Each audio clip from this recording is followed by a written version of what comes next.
Assalomu alaykum bolajonlar. Sizlar bilan yana qiziqarli fizik tajribalar hamda fokus ko'rsatishni ko'rib chiqamiz. Demak, sizlarga bolajonlar savol. Sizlarga ham beraman.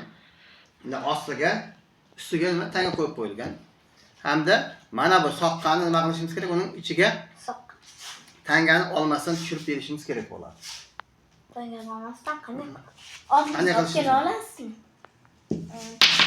Oy, olmasdan. Tangani olmasdan pishga chaqdi. Tangani olmasligimiz kerak, lekin tushib ketishi kerak ichiga. Qanday qilib? Qani bolajonlar, qanday qilib bajarib ko'ramiz?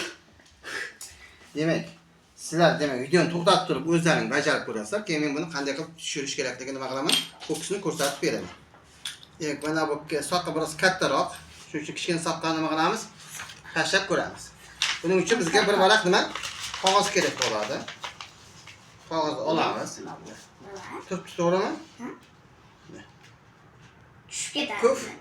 Suv.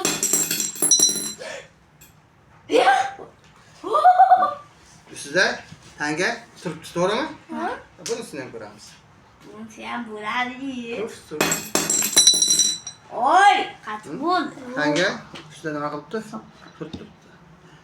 Demak, bu qanday qilib ichiga tushib qolganini, bu qanday fokus bo'lganini, uni fizik jihatini nima qilib beramiz?